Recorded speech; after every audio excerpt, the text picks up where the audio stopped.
एक वजह नहीं है रीवा के पास ना कहने की।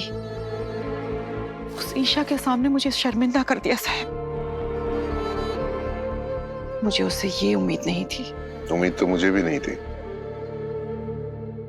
कि तेरे मुंह से ये सब सुनना पड़ेगा। काम कर सुरेखा, शांति से आराम से मुझे ये बात समझा कि तूने ईशान और रीवा की शादी करने का जो फैसला लिया है वो क्यों लिया और क्या सोच कर लिया। साहब वजह है। क्या वजह है? बहुत वजह है। उसमें से एक वजह ये है ईशान का उस ईशा के इंटरव्यू में जाना। इस इंटरव्यू का इनकी शादी से क्या लेना देना? संग ना माला। लेना देना है साहब। जरा सोचिए आप, ईशान का ईशा के इंटरव्यू में जाने का मतलब ये होता है कि कहीं ना कहीं उस सभी के नाटक का कोई ना कोई असर तो हुआ होगा ना उस पर।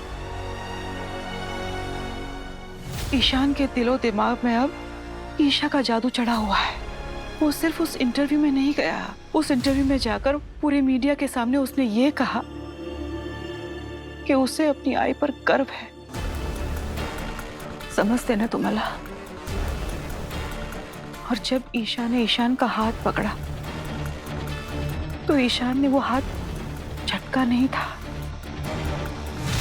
तभी मुझे ईशा की असली गेम समझ में आ गई। वो क्यों उस सभी को बार बार ईशान की तरफ भेज रही थी। उसका उस सभी को यहाँ भेजने का मकसद सब समझ में आ गया मुझे। और वो ये गेम जीतने ही वाली थी साहब। मेरी जिंदगी में वो अंधेरा करने ही वाली थी। लेकिन बस उसी अंधेरे में रीवा उम्मीद की किरण बनकर मेरे सामने आ गई। और रीवा ने सिर्फ मेरी जान ही नहीं बचाई, मुझे मेरे ईशान को पाने का दूसरा मौका भी दिया उसने। आणि मी खरं सांगते साहेब, रीवा बहुत अच्छी लड़की है। हमारे ईशान को बहुत प्यार भी करती है वो लड़की। देखा ना आपने उसने किस तरह से पूरे परिवार को संभाला। उसमें घर चलाने की, घर संभालने की काबिलियत है। उसमें इस घर की बहू बनने की काबिलियत है। देखिए ना, उसने आपका ख्याल रखा, मेरा ख्याल रखा और खास करके हमारे ईशान का ख्याल रखा।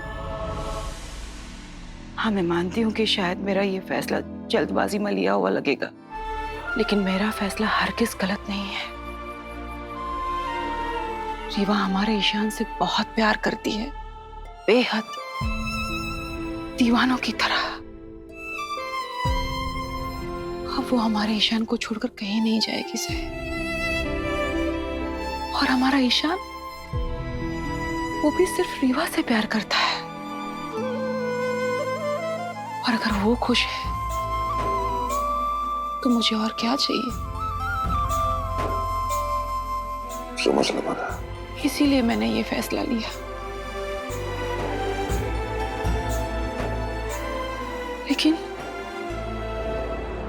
एक सवाल मुझे बार बार खाया जा रहा है कि रीवा ने हॉस्पिटल में मेरे सवाल का जवाब क्यों नहीं दिया, जबकि वो खुद ईशान से प्यार करती है, उसे शादी रचाने का सपना देख रही है।